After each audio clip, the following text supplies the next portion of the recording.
Hey guys, Stephen Cox here, and we're going to be talking about tone and how to get different tones out of the same U-bass, out of different U-basses, and what tone is best for what kinds of genres, and just the reasons for it, the reasons to think about your tone and not just go for getting whatever sound out of the bass. And if you're trying to play a certain style, you may want a warmer sound or you may want a brighter sound. So what is tone exactly? Basically, tone is just all the different variations of sound you can get out of your strings, out of your instrument, and out of your amplifier, which mine's hidden back there, but you can kind of see part of it. So basically, tone is comprised of a lot of different things. The main one is really EQ. So we really want to know our highs, our mids, and our lows. Basically, how much high end or treble do we want in our sound? How much low end or bass do we want in our sound? And then we have mids that's kind of in between the two. So we need to know some things about the U-bass, especially to know what kind of tone that we want. So one thing to note is that since we're playing bass, we do want low end in the sound. We do want to have those lower frequencies projected, but at the same time, we can project the lower frequencies too much because some of the sound, basically we have like a whole bunch of overtones. So like if you play a note, you're actually hearing a variety of different things, different waves kind of like going back and forth. And some parts of the sound are louder than others, and some parts are vibrating at higher frequencies, which would be higher pitches, and some are vibrating at slower speeds, lower frequencies. And so they're going to have a lower pitch sound. So in order to cut through the mix in a band, you need a certain amount of mids and highs. Whereas if you're just trying to get that low end across and just getting the sheer power of the bass frequencies, you only need the low frequencies. So I get that definition is a little confusing, but basically it's just all the variations that you can do with your sound. So let me give you some examples. String noise is a very treble part of your tone. So it's the high end frequency. So if you have your treble up too high, you're going to hear a lot of clicks. If you misfret a note, it's going to be really loud through the amplifier. You're going to get those attacks. So if you want a percussive quality to your playing, you want a little bit of highs in there so that it'll project through, but you don't want so much that all you're hearing is string noise and attack, and you're not really hearing the real pitch of the string. So you get a little bit of a clicky tone if you have a whole bunch of high end. And then likewise, if you have a whole bunch of low end and not really anything in the middle, and it's actually a pretty good tone for this, but basically if you have too much of it, your sound will be muddy. So if you're trying to play a whole bunch of things, distinguishing between one note and another will start to get kind of hard, and there's so little attack cutting through. It's like, where does one note start and end, and where does the other one start and end? So you get this kind of muffled almost sound if you have too much low end and no high end. So to do these experiments, I'm kind of leaving the EQ on the amp flat so that we're hearing the instrument, but you also have EQ on your instrument, which would be like the tone knob, and then you have EQ on your amp, which it's equalization. So you're balancing out, those low ends, those middle sound, and the high end to get the best overall tone, right? So if it's all the way on low on the bass, you're getting a really low tone, less string noise, but you're not really getting distinguishing. You're not getting the attack to distinguish where the note's beginning. So another downside to not having much of an attack come through is that if other people are relying on you for the timing, it'll sound like you're late on all the notes. And the wattage, I think, would make a difference. That's a great question. Right now, we're just focusing on the instrument, but yes, I do imagine that the power in the amp, bigger things that matter even more than wattage is speaker size.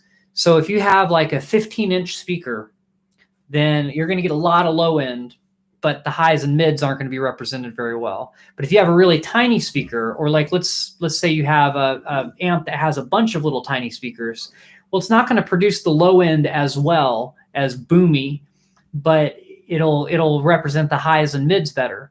So that's why you'll see a lot of people in arenas playing with like a 15-inch speaker on the bottom, and then on top they have 4 10s or 4 12s, so that they're getting the low end that'll push the furthest, and they're getting that high end represented with the smaller speakers. So that's a really great question. So thanks, BB Ukes. It's yeah. So anyway, great question. So more about speaker size than wattage, but they're both a factor. More watts, you have more control over your tone, I think. Okay. So this is with the bass all the way up on here, and the EQ on the amp is flat, which in this case, sometimes that means you're at 5 on all the knobs. So if you have a mid, a low, and a high, or a bass, a mid, and a high knob, or yeah, bass, mid, and treble, however you want to look at it. They'll be called different things on different amps. I have them all set to the middle, which on this amp is 0, meaning 0 extra decibels. You know, it's just right. They're all even. And if you want to add gain to it, you're going up. And if you go negative, if you go down, you're just subtracting gain from it. So if it's like +1 or -1, a lot of amps will have it differently. They'll just go from 0 to 10. And for the same setting that I'm talking about on this amp, you just go to 5 basically to get the same idea out of it. So if you have an amp right now and your EQ is all over the place, if you want to try these things out and just get the sounds of the bass first, set everything to the middle. And then later on, you can, if you decide, oh, this bass is all up on the U bass, the low end is all the way up. Well, then, you know, if you want even more than that and it's not enough for you, then go to the amp and take the bass knob and blast it, you know. All right. So Johnny, you have a Fender 40 Studio, still have to learn how to use it. Do you know what size speaker you have in the 40? The 40 stands for the watts, because I have a Fender Rumble 200 and it has 200 watts of power. And this amp back here is like 250 watts. It's a TC Electronics or TC Electronic amp. But yeah, so there's a whole bunch of stuff with the amp that you can do. But if we're on the bass, this is what it sounds like on the round wound strings with the low tone all the way up. Okay, and then when I say that the low is all the way up, you might be like, well, what does that even mean? I have the shadow pickup. It only has 1 tone knob. So let me explain that real quick. The tone knob is this one on the end. And I'm not sure if you can see, it's pointed all the way, like it's turned all the way counterclockwise. And what that means is you don't really have any high end. We just have the low end in there. And we're essentially making it more of a treble sound as we turn it up. So all the way down, it's like this. And the nice thing about this is that string noise is at a minimum. You can barely hear it through the amp. And that's kind of nice. And then we can add some. So if I'm in the middle here, it's like we have our mids represented pretty well, which is just a nice blend between the high and lows. I'm not sure if it's coming through the microphone is clear, but basically you can hear slides more. But you notice on the G string, things still sound really rounded over, kind of not muddy, but just real warm sounding. So that's because I'm adding mids, but I haven't really added any highs into it. When I add highs, you'll start to get more of an abrasive quality. So here's all the way up, so all the way clockwise. This will have a lot of treble in it.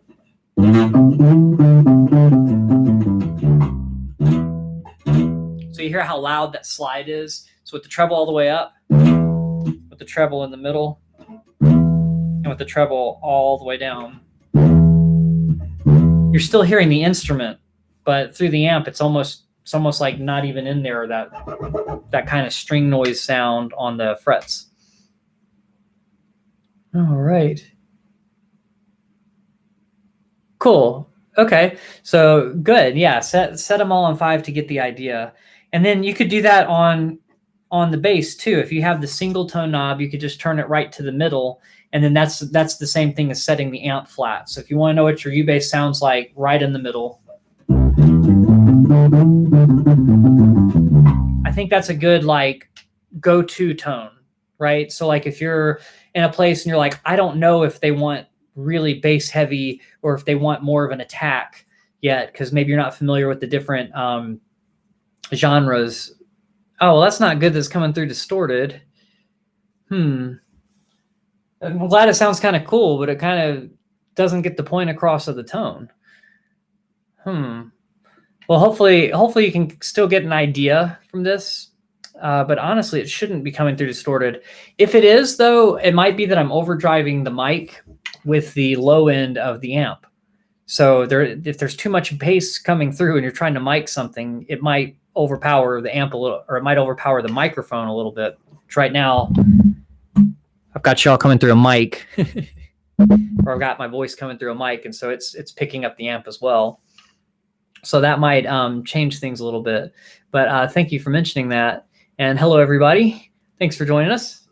So we haven't really gotten too deep into it, but with tone, you've got your high end, you've got your low end, and you've got some mids. So the middle tone is kind of what I would start as my go-to. If I were at a gig and I didn't know how it really fit in with a band or fit in with an ensemble, whichever you're playing with, I would probably start in the middle and then turn it a little more one way or the other, depending on if it's cutting through or if it's not.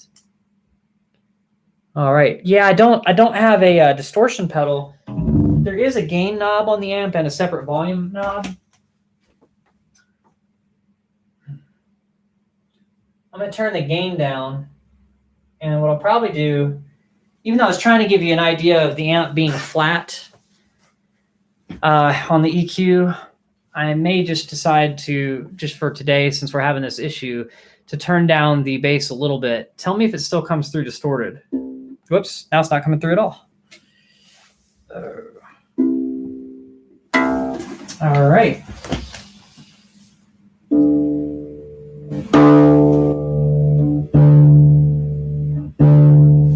All right, so I'm taking a little bit of the bass out of the amp, so hopefully the microphone will be able to pick it up. Tell me if it's still distorted or not. And yes, I do have the quarantine hair. It's long enough that I can actually eat my hair now if I wanted to. But yeah. But yes, I do. That is what's going on. Is that coming through at all?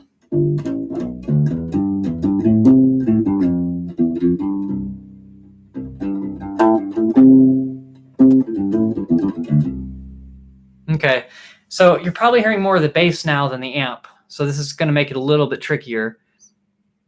Okay, I'm glad it's much clearer, but I'm imagining also that you're probably hearing more of the instrument than the amp at this point. It sounds hollow. Okay, it's probably that you're hearing the instrument more than the amp at this point.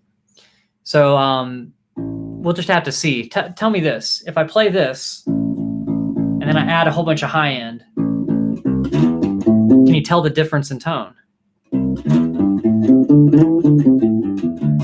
Versus, can you hear the difference in the tone from the treble end to the bass? So here's the treble sound one more time.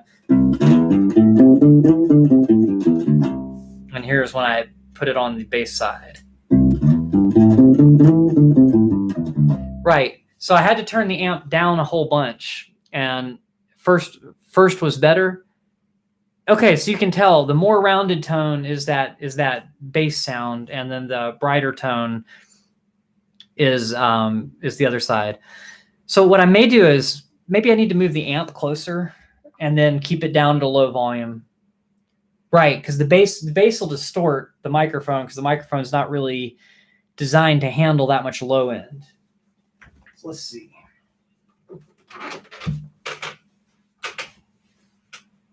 All right.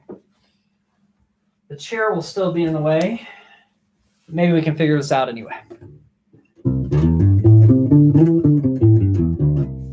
So that's with the low end, and then here's with the high end.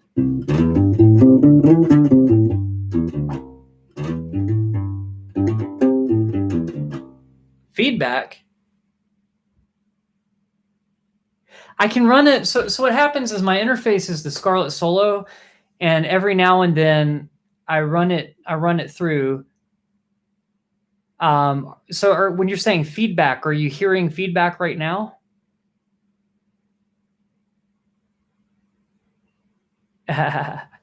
So somebody let me know in the comments. I can try to run it through the interface. The problem that I've been having with that is that it usually only runs one side or the other. Okay. Okay, good. So does that work, or is it still distorting? Yeah, just let me know if it's distorting or not as well.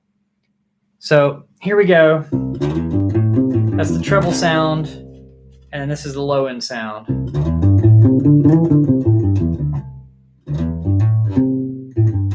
Awesome. I'm glad it's not distorting now, and that you can still hear it a little bit. You're still probably going to hear more of the instrument, but if you can kind of tell the difference, hopefully that'll help a little bit.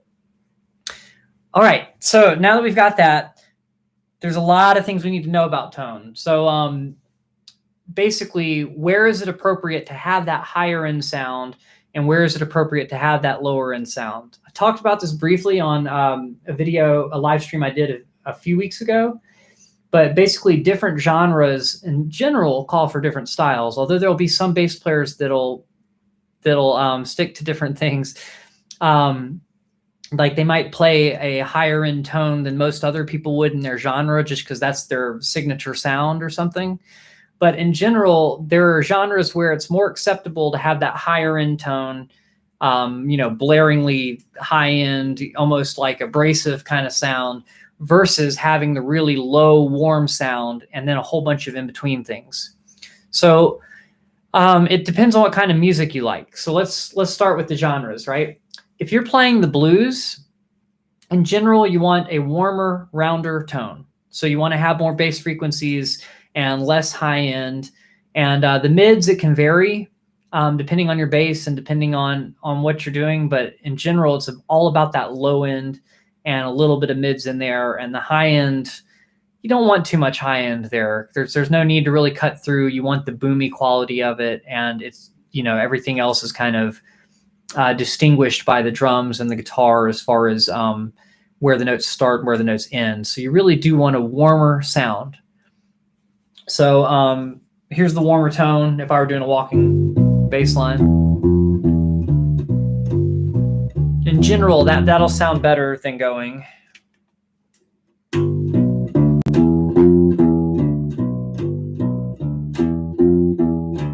Because you don't have that attack and all those other things. However, to each their own, sometimes you might want a little bit more in there. But that's one genre that's kind of like that. Another one is reggae. When you hear reggae, it's always really not always, but often really muffled sounding bass. So it's kind of like a muted tone. You probably want to get a lot of low end, and you might even want to do some muting, right? Right. So Johnny, the high end has the buzz because these strings just naturally make noise, and the high end picks it up like crazy, right? All the frequencies that are buzzing are in the higher register. So you're just gonna hear that buzz. Even if I was playing the same note, it's like, let me give it a little bit of buzz on purpose. Okay, versus with the low end. Well, let me get an even sound. That's too much buzz. Let me just get just a tiny bit.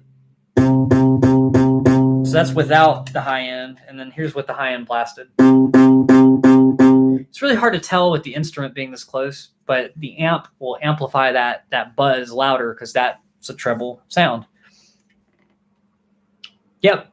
So this one's the shadow pickup, and I'll change over to another instrument.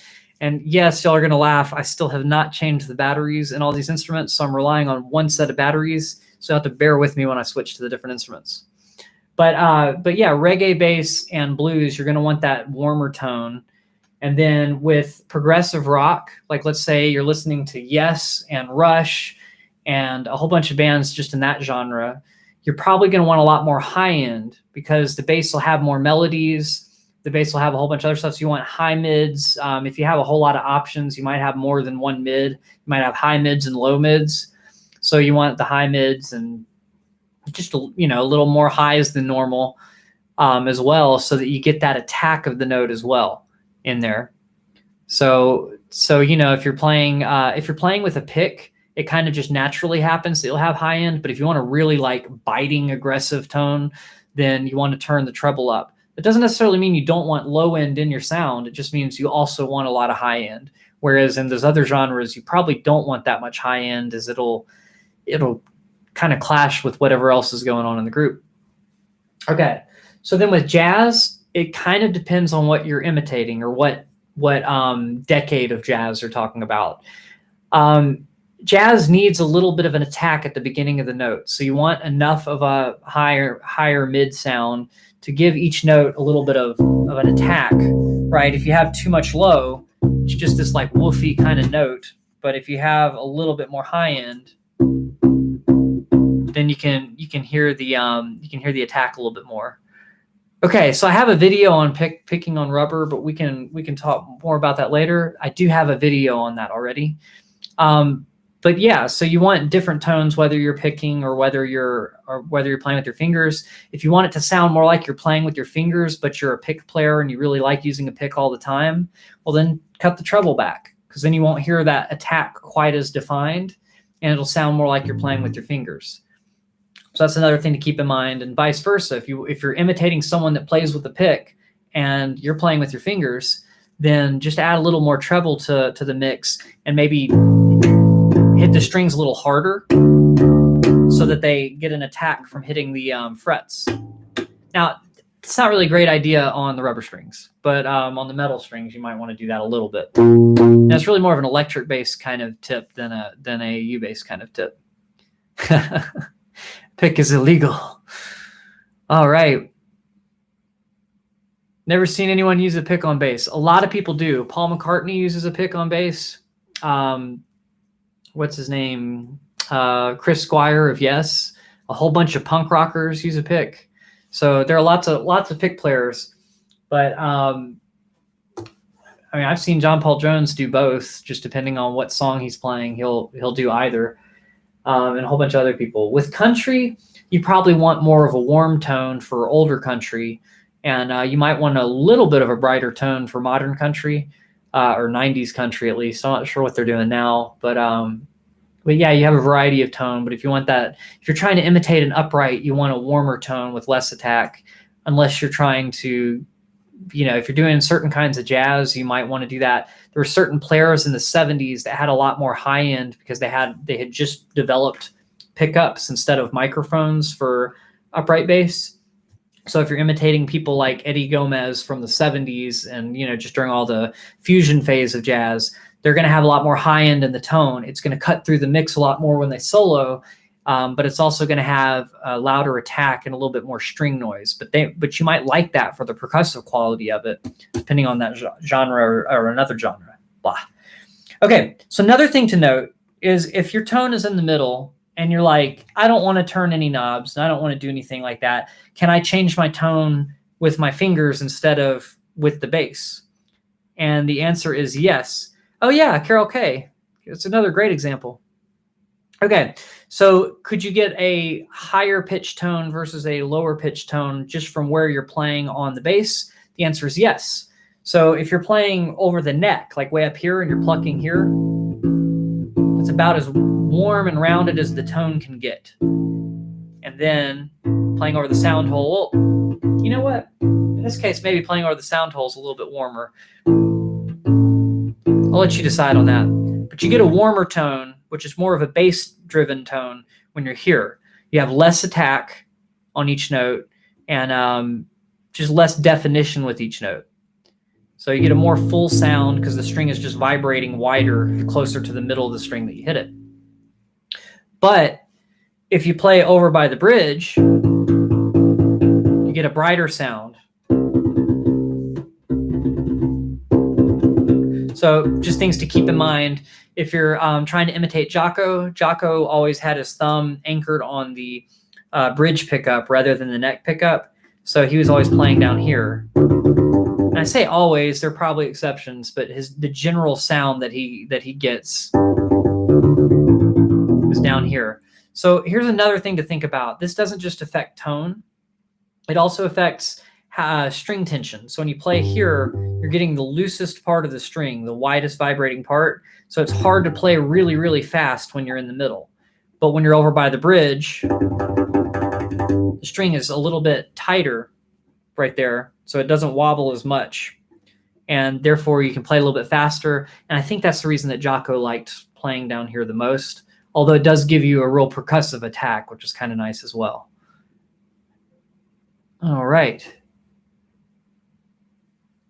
I hope no one's being mean in the comments. I think people were just mentioning people that played. If someone was being mean, then let me know. Be nice to people over there. But yeah, I think it's cool. I think they're just trying to be helpful. I hope they didn't say anything mean. I don't see anything negative about the picks, except for the pick is illegal, but that's a reference to Davey 504, I think. So I'll let that slide. But anyway, it's good to just have a list of players that play with a pick. So now you know.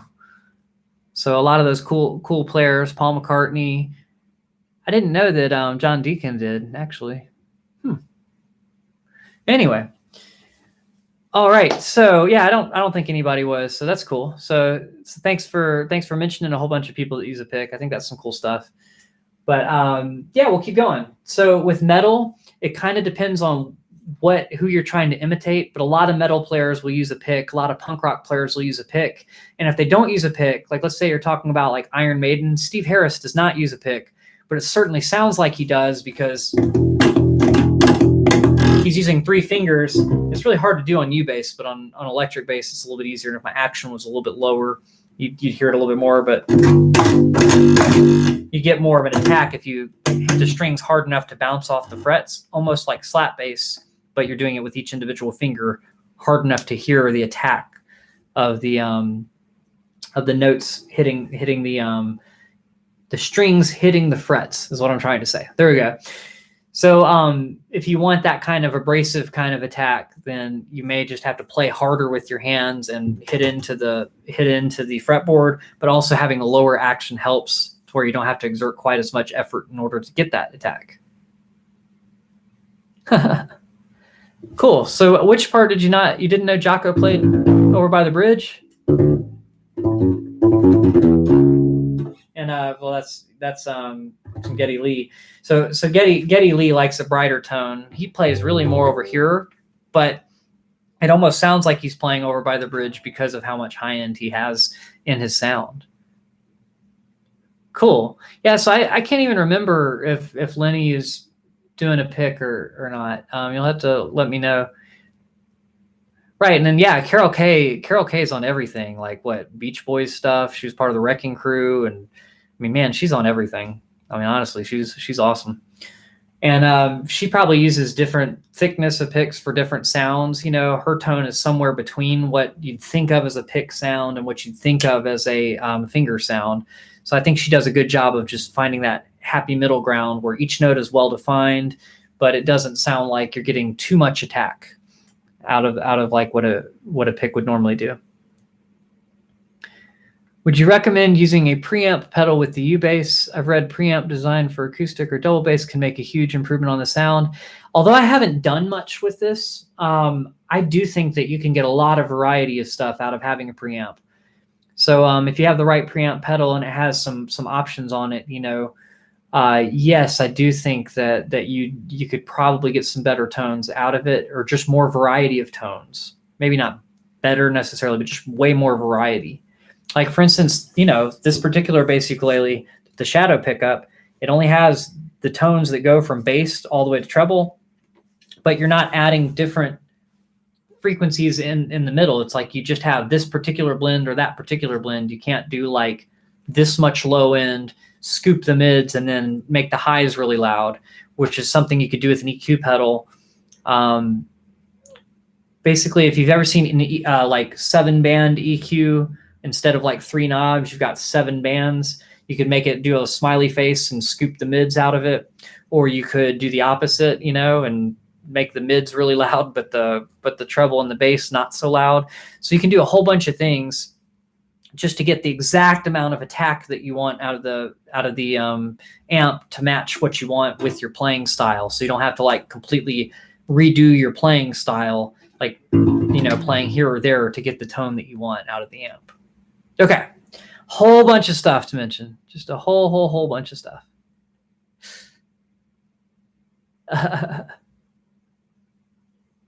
Very cool. So we've got a whole bunch of stuff there. Okay, she adapted from 6-string, which is why she picks on bass.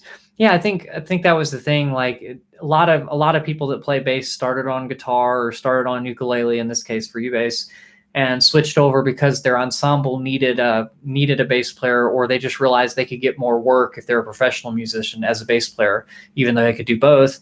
And then they realized they're good at it and, you know, stick with it. And some of them realize they're not good at it and keep going with guitar. But it's just all about what role you want to play in the band. Yeah. Okay. So we've gone over the tone, that you can change your tone by playing in different places on the string. You can change your tone by turning the tone knob. On the shadow pickup, you only have one tone knob. And so if it's all the way counterclockwise, then you're getting a more bass heavy tone. If it's all the way to 9, which is all the way clockwise, then you're getting more of a guitar, or not guitar, sorry, a treble tone. And then we have amp. You can do the same thing with the amp. So I'm going to put the tone on the U-bass in the middle, and we're going to see how much different tones we can get out of the amp. So right now I have the bass turned a little bit back so that we don't have it distort. But real quickly, I'm going to show you how much I can turn up the bass, and it'll probably distort, but it's not distorting on the amp. It's just distorting because of the microphone. There's a lot of air. You can really like feel how it fills up the room. So if you have a bigger amp with more wattage, we were talking about that earlier, then you get a lot of power out of it, basically, out of the low end, especially. So then if I turn the treble knob up, it gets really trebly. And then if I wanted to, just to see how trebly I could go, I could turn up the treble on the U-bass too. All the string noise, right? I'm just gonna go out on a limb and say nobody probably wants that tone. So don't ever turn your low end and your mids all the way down and your treble all the way up, unless you have the oldest strings in the world and you want a little tiny bit of attack left and they're just covered in dirt and grime and whatnot. That's probably the only reason you'd ever try that, but I don't recommend it. Okay. So, all right, someone mentioned Cody Wright. That guy is awesome. He grooves really, really well in there. So thanks for mentioning him. He's really cool. All right. Yeah, so egg cartons on the walls still might help some things, right? They might help things not rattle and all sorts of stuff like that. But it's still going to distort the mic, you know, because, I mean, it's hitting the mic before it's hitting the wall. So I could do the egg cartons on the walls, but yeah, I do need to have a better sound treated room for recording and stuff, but that's not why it's distorting. But if you're getting an echo or if you're getting a distant sound, then yeah, that's probably what's going on there. All right, so tone wise, let's try something else. So this is the tone. I also want to mention the strings, right? So that's the only thing I haven't mentioned yet, really, is the round wound strings. They're going to naturally get a brighter tone. You're going to naturally get more string noise out of them.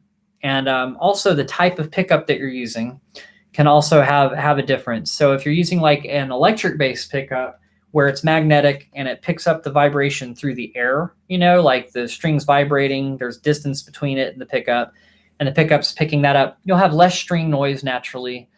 And that's really the main thing. You'll have less string noise. The kind of pickup that we have in most U-basses is something that's literally picking the strings up from it pushing down on something.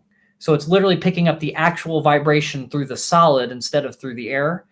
And because of that, it's going to get every little nuance of it. It's going to get a whole bunch of that high end sound in addition to the low end. And you'll get a lot more string noise because of that. So there have been some like aftermarket pickups that you can put on here if you're just entirely sick of the string noise. But only person I've seen with a U-bass that has one fitted on it was Magnus from Play U-bass. And he got a really good tone out of it, but it kind of loses some of its quality if you're using rubber strings. So I would keep using this kind of pickup, the piezo pickup for the rubber strings, because you got to pick up all those vibrations to get enough sound out of the rubber. But with the metal strings, you might like the sound better with the aftermarket pickup. Okay. So once again, I still only have this one set of batteries, so bear with me.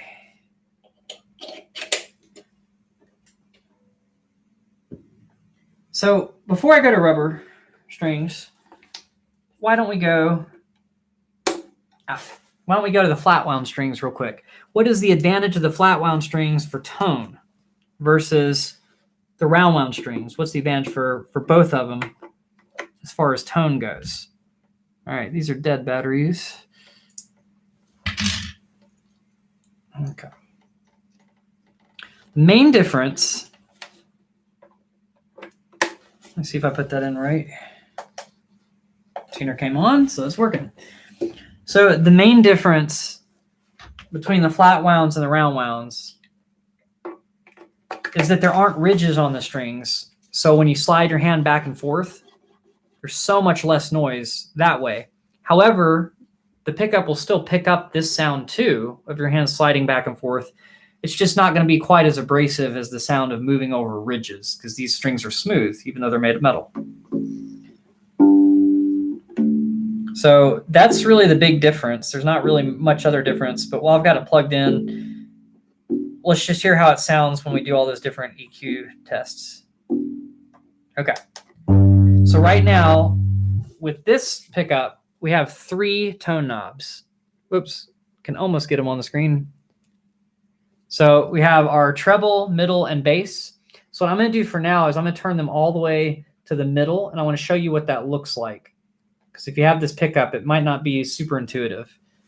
So do you see how it has like the tiny circle and then the circle within a circle on the other side for each thing here? So like, let's say we're here, you have that tiny little circle, and then the one that's like full. It's like, that's what the volume all the way up. That's what the volume of the treble or the middle or the bass all the way down. So if you have them in the middle, it's facing exactly opposite in between the middle of those two, but it's pointing this way instead of that way, if that makes sense. So that's pretty close to the middle. I don't think I got it perfectly right, but you get the idea, where they're all pointing, all the little knobs, the little notches are pointing this way. Okay. So that's the mids on here, but let me get this treble out of here and make the tone pretty flat on there. So I have a little bit of bass subtracted out at the amp just so it won't distort, but that's the idea.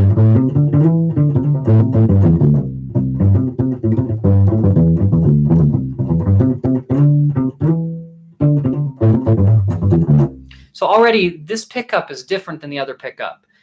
In its middle setting, it's already brighter than that one is in its middle setting. So that's good to know. The other thing that I need to mention is those strings on that particular bass are old.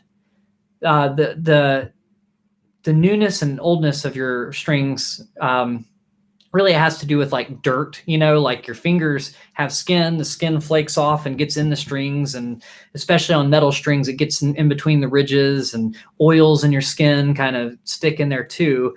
And after a long time of playing, you're just going to have a warmer tone with less attack, just because there's so much dirt and grime and stuff in the strings.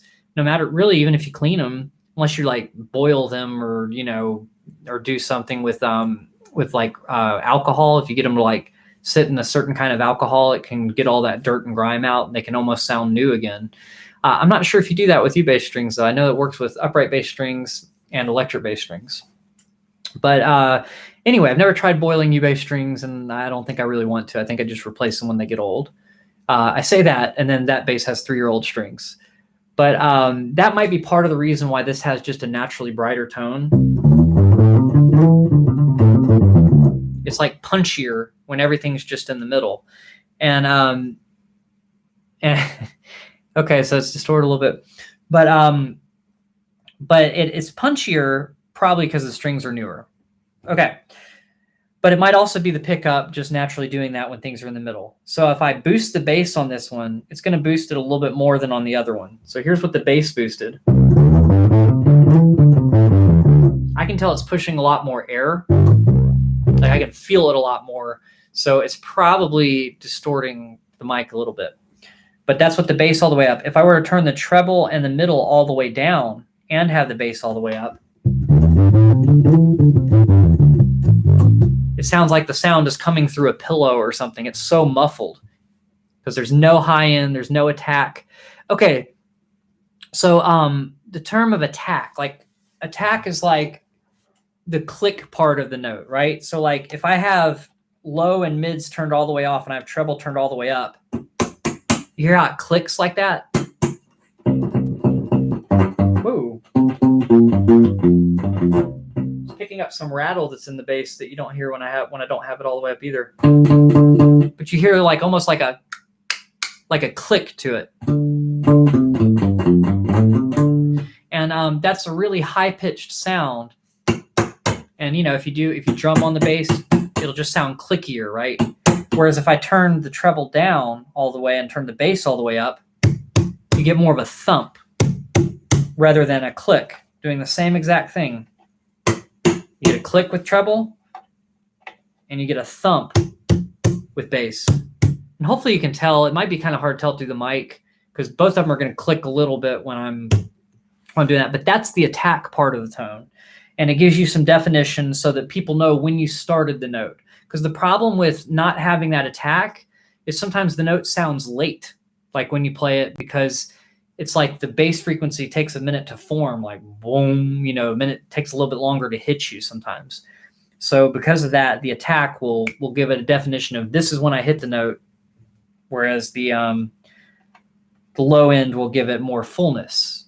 So it's kind of like trying to find that balance between them. Okay. So that's what it sounds like with the bass all the way. Well, here's the bass all the way up and nothing else there. Like a pillow is on it or something. Very, very strange. So then if I turn the bass just halfway, it's not as loud, it's not pushing as much air, but there's still no definition to the notes. So now I'm going to add some mids in the middle. So now the middles and the bass is halfway up, but there's no treble in it. So you can hear these notes project a little bit louder than they did with just the bass in there. You can hear them a little bit better now.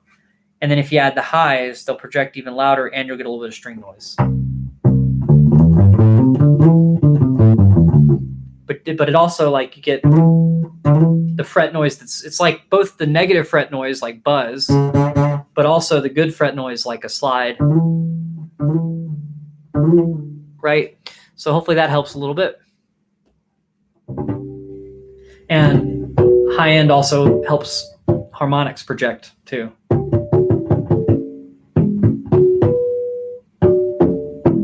So that's the other thing with the high end. Okay, so if we just had treble and we didn't have the mids and the bass, that would sound like this on this pickup. Surprisingly not that bad.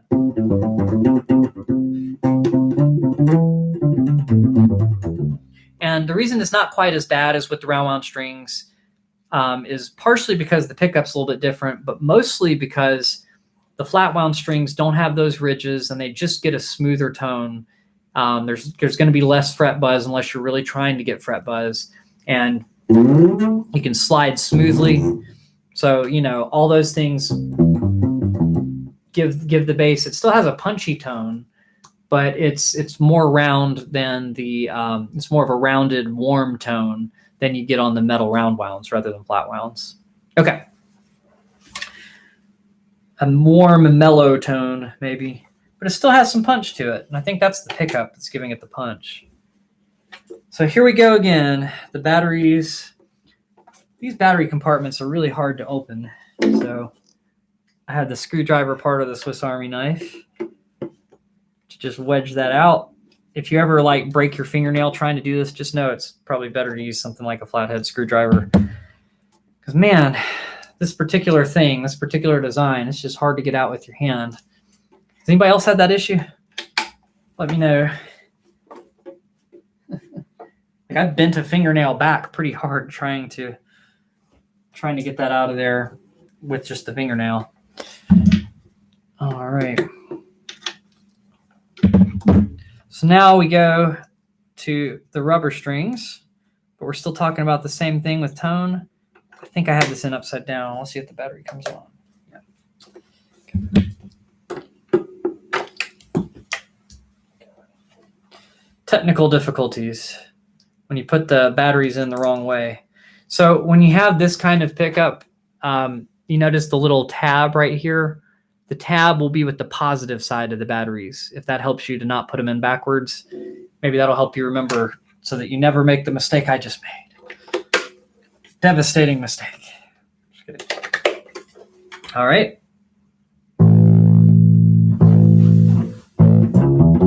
So let's see where I'm at.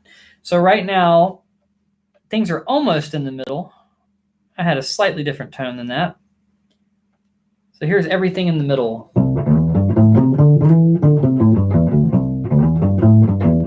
So these strings have a lot more treble to them naturally, it sounds like. Yeah, I don't edit this stuff out, right? So this is what it's like. Actually, in the videos that I record weekly, there's a lot more like frustration that I edit out. You know, just like screaming things like ah, and you know, just getting really frustrated on certain arrangements when I do like a really difficult arrangement or it's the 10th time recording it or whatever. But yeah, here I'm just trying to make it entertaining. Okay, so Johnny, yes, the rubber are harder to tune because they'll get stuck on the nut. So when you tighten the string, sometimes you have to lift the string up and set it back down so that they don't snag on there. So yes, sometimes they are a little bit more annoying to tune. So that's a good one. So that's with everything in the middle. Here's just the bass. So I'm turning the treble in the middle down. It has the same pickup that the Journeyman had. So here's the bass all the way up. Once again, it sounds like I'm playing through a pillow. But it really gives a lot of low end. And if I had the low end up on the amp, you'd see that it's probably distorting at that point. Yeah. So we've got a lot of low ends there. Let me turn that back down so I don't make it distort the whole time.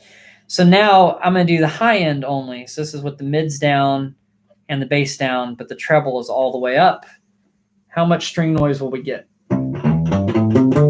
All the string noise.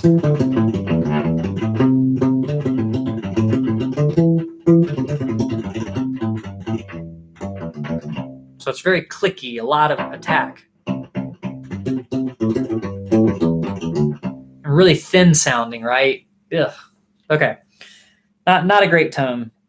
So I didn't do this on the other ones, but let me just do the mids just by themselves. Let's see what the mids sound like. So this is nothing. And this is what the mids all the way up.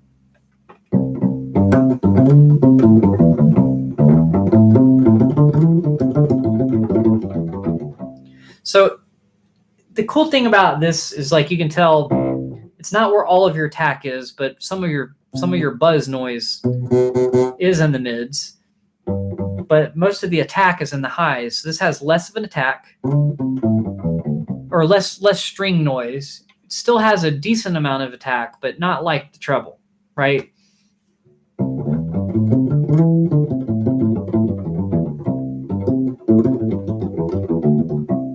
So it doesn't have any power though. It doesn't have any push on the low end. It sounds good, but it has no power. If you were here in the room, you'd feel like it was lacking some bass to it. So what I would do is I would add the bass to that. Because then I'm getting all the good stuff out of that being that loud, but I'm getting a lot of low end. So this is with the treble all the way down. So the advantage to this is you get a lot less string noise, but you still get the mids being pushed at you. So if it sounds better through the microphone, sometimes that's because it's not getting distorted from the low end pushing when it's just the mids. So that's another thing. How many of you have listened to isolated bass tracks from your favorite recordings on YouTube? Like where people have just like taken out just the yeah, so right now I have the bass in there. And then if I take that out, this is just the mids. So without the mids and with the mids now. So anyway,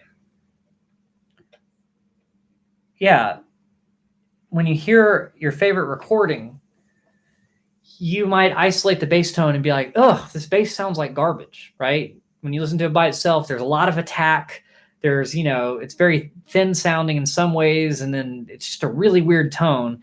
And the reason for that is when they mix it into the song, you don't hear the different parts of it like that. You just hear what the song needs, right? So like if someone is turning up the, changing the EQ around, they're like, how does it fit better in the song? So the other thing is like, if you find your favorite tone on the bass while you're playing by yourself, you might be like, oh, this is great. No highs. I'll turn the mids all the way up and I'll have the bass up. Oh, it's a great tone, right? And then you get into a live setting and you just get buried in the mix. So they can still feel you. They can still feel the low end, but the mids are buried because everybody else is playing in that frequency and covering you up. And then if you had a little bit of highs, it would allow you to cut through the mix. So it's kind of like, it wouldn't be your ideal tone not in a band, but you may have to change your tone to fit the ensemble you're in. So that's why I like the idea of starting with your tone flat. And then, when you're playing with a new group or something, start with your tone flat and then add a little bit of high end in if you feel like you need to cut more, or add a little bit of low end in if you feel like your sound needs more power to back up the band. So hopefully that kind of helps you figure out what tone to pick when you're playing with a group, for instance. So Seth says he likes the mids on this one. Oh, it has a treble and a bass slider, but doesn't have a that's interesting. Yeah, so the only kind of pickups I have are just the Collar brand ones, and so that's not entirely true. I have the fretless. The fretless still has the bass, middle, and treble though. So it's very similar to this one, even though it's a different brand pickup. But yeah, so sometimes you just have the bass and the treble slider and you don't have the mids. In that case, you could probably match those two. So like turn the bass and the treble kind of midway, and that's kind of where your mids are there, but you don't really have a way to isolate the mids like you would with the 3-band EQ, unless you use your amp, in which case set your bass flat, which is probably setting both of those halfway up on the sliders, bass and treble halfway up on the sliders, and then go to your amp and turn down the treble and the bass until you have the amount of mids that you want in there.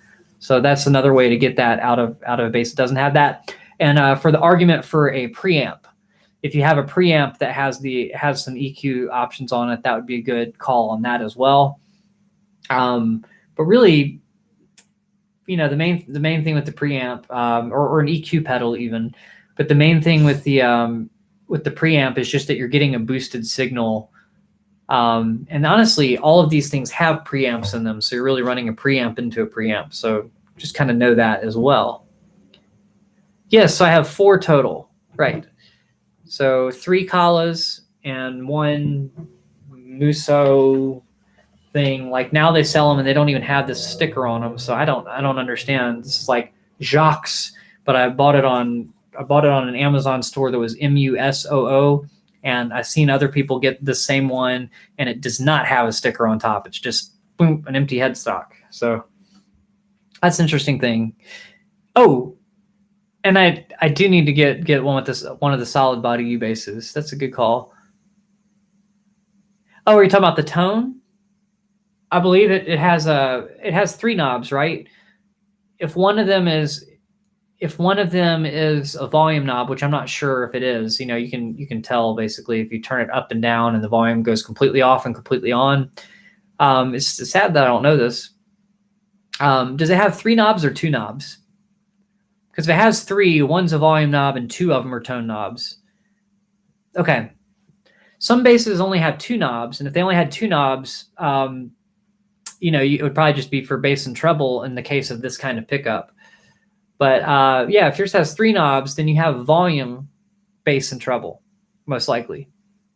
So your volume knob is probably the one closest to you, and then the other 2 are probably like treble then bass, or it might be the other way around.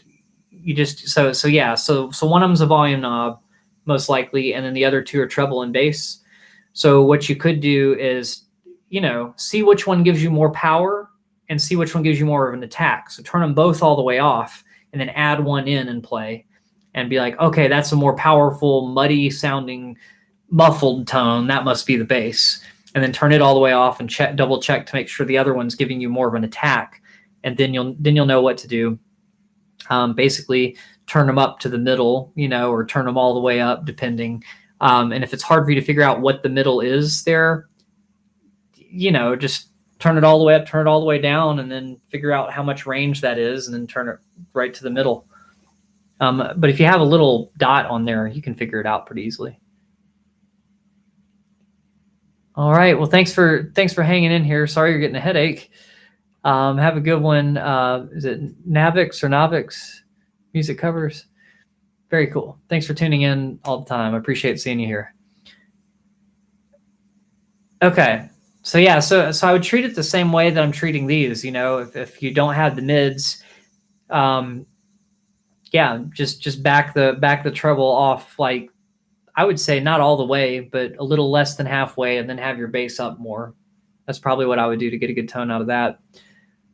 Just a thought, but yeah, the other thing is strings really do make a big difference. So I want to mention this, that even in the rubber strings, there are different strings, right? So if you have the pahoehoes, I'm going to try to pronounce it the way that somebody explained it to me. Hopefully that's right. They're the black strings made by Kala. If you have those strings on your U-bass, they're going to have a warmer sound, so slightly less string noise, but you lose the punch that these have. These have like a punchiness to them. And you lose a little bit of that punch when you get it on those strings. And then that's really the big difference tone-wise on those. But these are punchier, so I guess maybe that these have more mids to them is what I would guess, just naturally as a string. So there's just more to pick up. They're probably just a slightly higher tension string, would be my guess.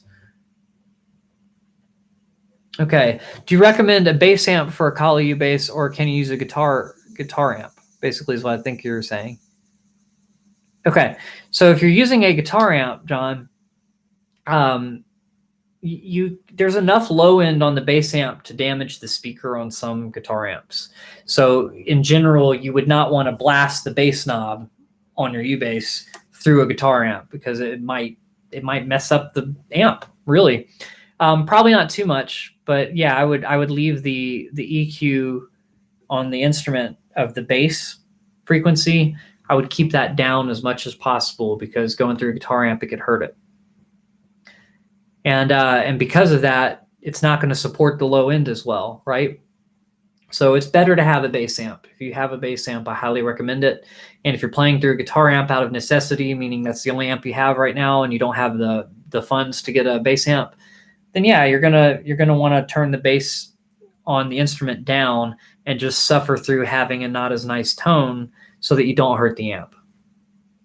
But I've done it before. I have a pocket amp that I use sometimes, and you can blow a speaker pretty quickly if it's not designed to carry those bass frequencies and you push them through anyway. So, great question. And so another thing that I mentioned before, this amp has one 15-inch speaker.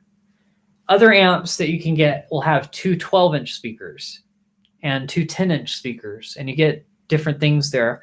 So the 15-inch speaker usually come with a tweeter, which will get it's like a little tiny looking speaker thing in the corner that'll give you a lot of your high-end attack that you'd be missing. But in general, the 15-inch speakers don't support the mids as well. So you'll miss some of your mid-tone power, through there. So that's why a lot of people will have a 15-inch, but they'll also have two 10s on top or four 10s, which is 10-inch speakers, so that you can, really be able to project the high end, the mids, and the lows. So that's just something to keep in mind too, is those guitar amps generally have smaller speakers, and that's the reason why they can get blown easier. Is because of sometimes the speaker size, sometimes it's just designed to withstand more movement when it's supporting low end. And those little tiny ones or guitar amps might have a thinner speaker. They're just not designed to push that much air, basically. Cool. Wow, a bass amp for $35? That's a really, really cool deal. For those in the US, I find stuff on Craigslist a lot of times, but you really want to be able to check that stuff out before you buy it, because amps could have a blown speaker and you might not even know it, Have you seen any of the solid body U basses with round or flat wound strings? The solid bodies, I believe you can get a few of them with round wound strings. If you look on Kala's website, I do believe that they can come with them. Okay, let me answer one question at a time. So Robert, yes, some of them come with round wounds.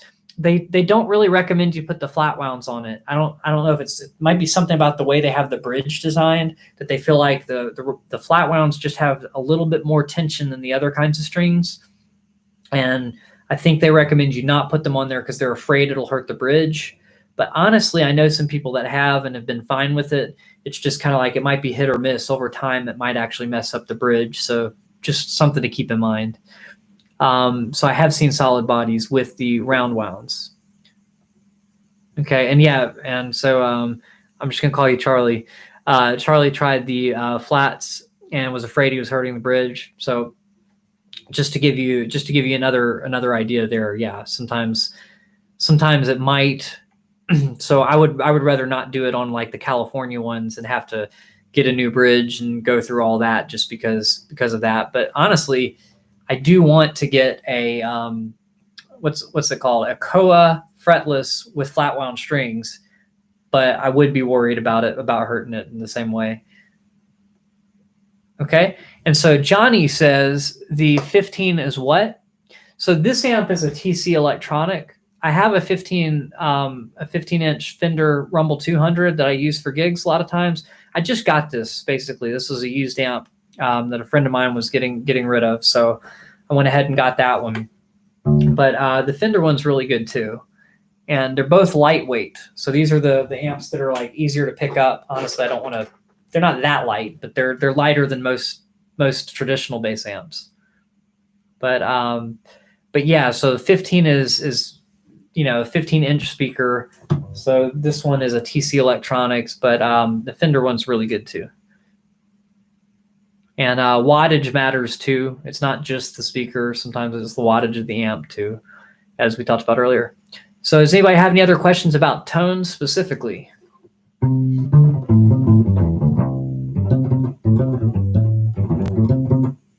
Oh, I didn't even mention like Motown and other things like that.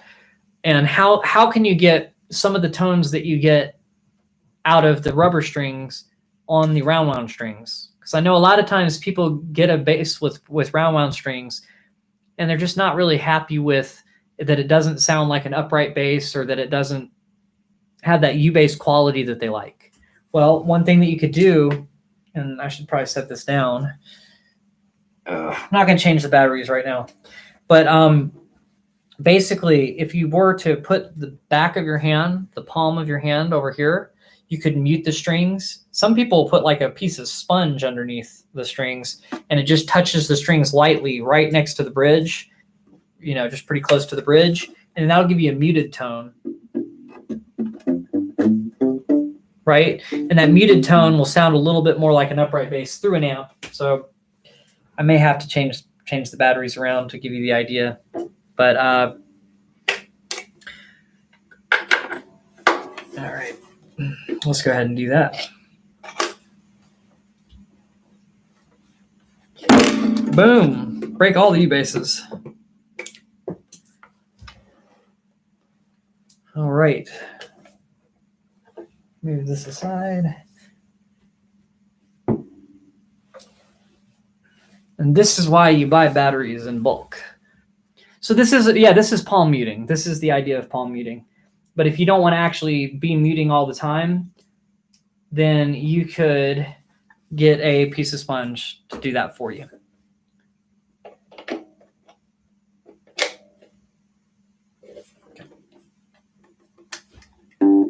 So let me turn the volume up. I have a pedal here that I can turn the volume up with. And this pedal's not a distortion pedal, it's a loop pedal. Okay, so if you have this sound, you're like, man, that's not the tone that I wanted. It's not that traditional U-bass tone, anything like that. Well, to get it slightly closer, it's not going to be the same. You can put your hand back there in palm mute.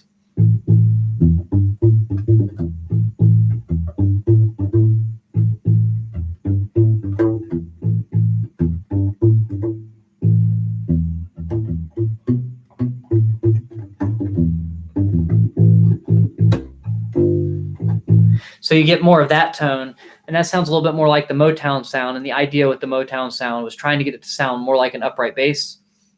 And so you can get that muted tone. And if you don't want it quite that muted, it's just about having your palm closer to the bridge rather than further over. So if you have it closer, you get that sound. If you want it even more muted, you move it this way a little bit more.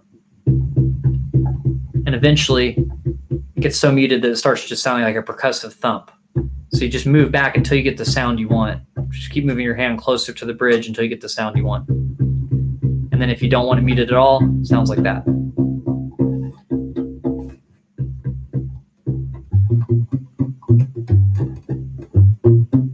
Yeah, so that's just like, that is palm muting. Another way to mute is if you don't want to have your palm there and be playing with your thumb the entire time like that, because that's a little bit obnoxious, you can, if you're playing a note right here, you can take another finger and put it slightly in front of the fret that you're playing, just lightly touching. It's the same idea as palm muting, only now you can get more of that attack out of your fingers that you like on this hand and do the muting here. But then the idea is you can't play too many notes in one position, right? You pretty much only play one note per position. So you have to shift a lot more, but that's about the only difference. Okay, so the pedal, the pedal that I have right now is a loop pedal. It's a Digitech Jamman, and basically, if I was looping with it, it has a record pedal and a stop pedal. And with the record pedal, if you hit it again, it just plays back your loop. So let me just loop something with it real quick. So I'm going to click the record button right when I go. I didn't just do it then, but I made it look like I did. Here, so I'm going to click it and start playing, and then I'm going to hit the that same button again, and it'll loop whatever I played.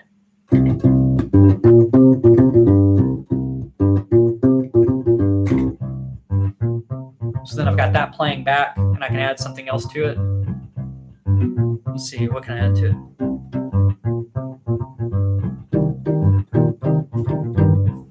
Yeah, I like that.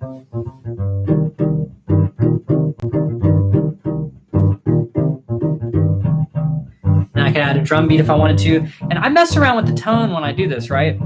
So if I want like a snare sound, I might turn the treble up to get that attack, right? And then put it on 2 and 4.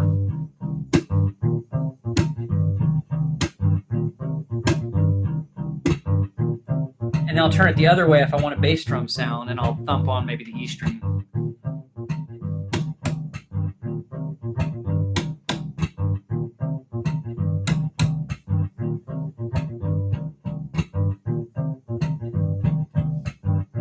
Okay, and then you have like a loop, and then I'll put it back to the middle when I'm just playing normally.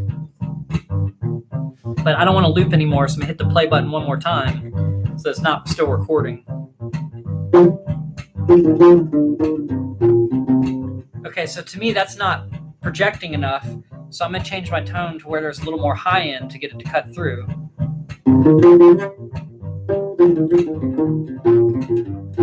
And I might play a little bit closer to the bridge if I needed to punch even more.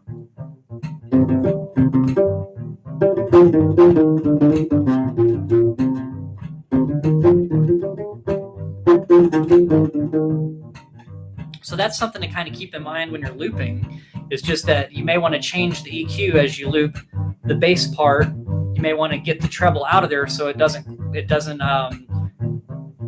cover it up. Yeah.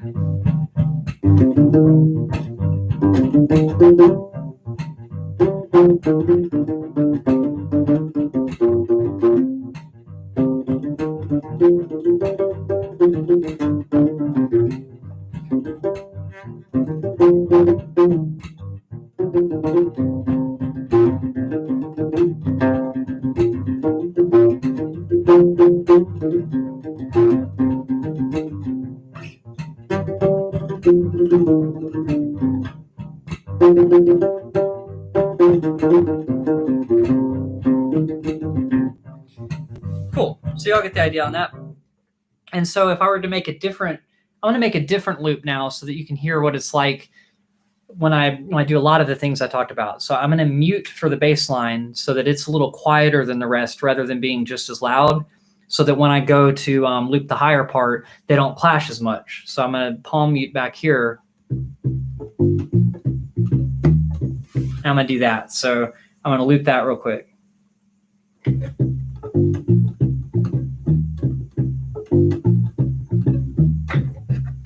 You got to be really good at your timing when clicking it, or the loop will be out of tune.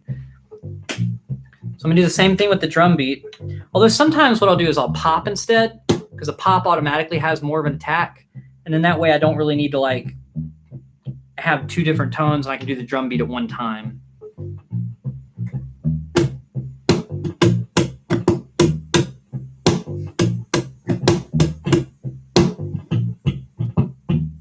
It's not enough of a snare tone, so I'll turn the treble all the way on.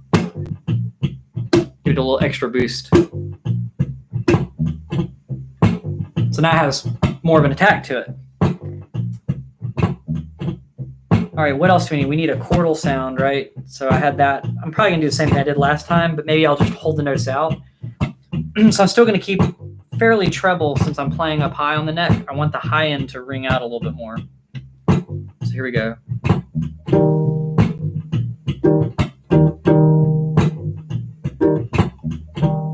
Okay, so now I got that. And sometimes what I'll do is, instead of making the tone what makes the other part kind of push over the top, I'll just turn the volume up instead. Yeah, so the palm muting, I did have to have my left hand back here on the bridge when I did the bass line part. All right, so that's a cool groove, right? Then now I can just, I think I want a slightly punchy tone so that it's louder than the bass part, but it sits somewhere in between what the chord's doing.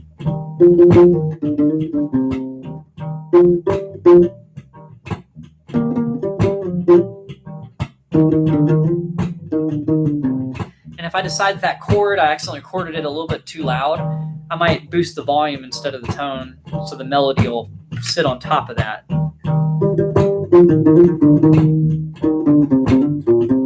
That has too much low end in it, so I think it'll clash with the bass part too much. So I'm just going to turn the treble up a little more.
So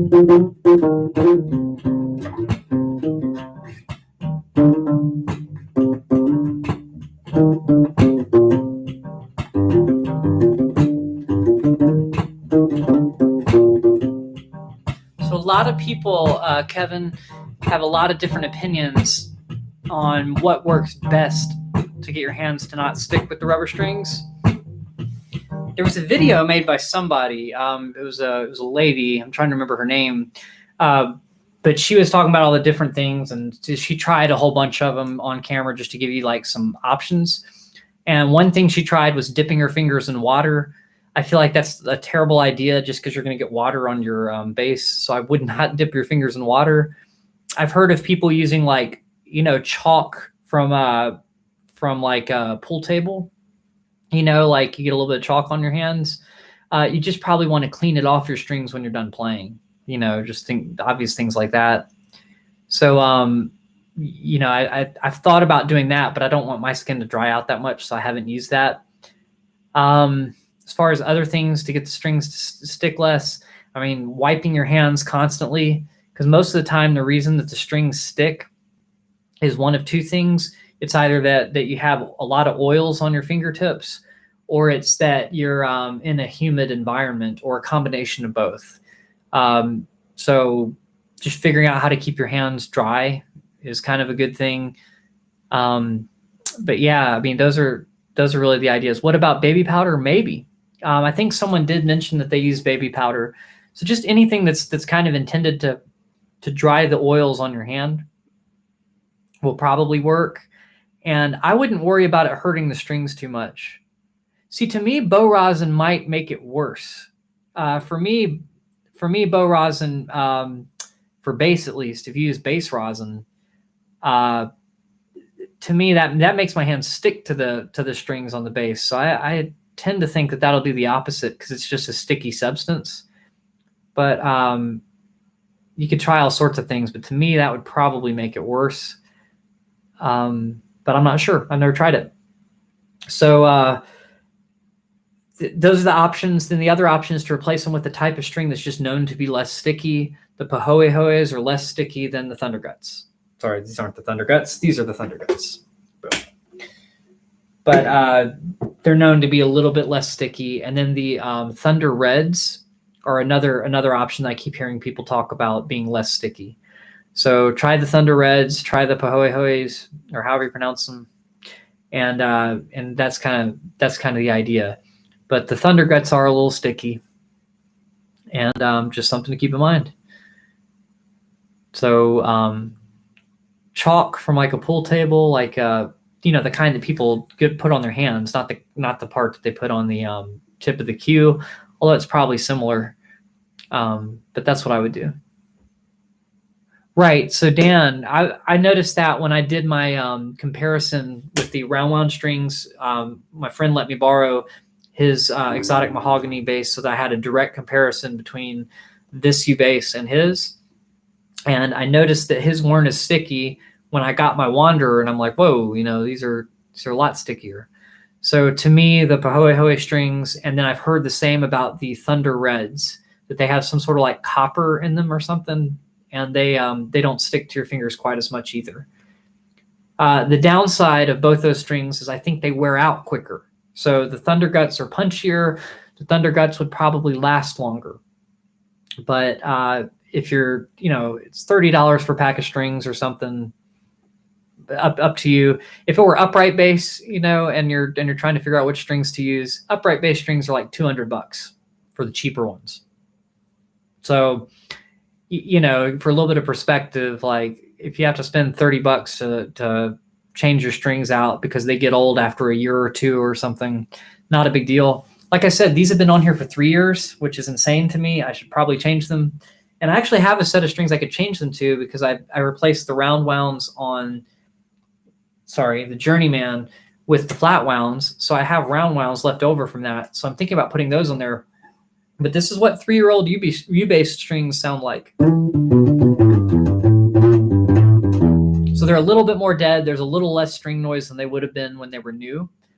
But it still sounds pretty good. So just something to keep in mind. All right. Does anybody else have any more questions? Otherwise, I'm about to call it. So thank you guys so much for tuning in. And if you have a final question, just let me know. And right, 3-year-old strings are pretty gross. Probably they probably have so much skin and oils in them that it's weird. I don't know. I should probably change them.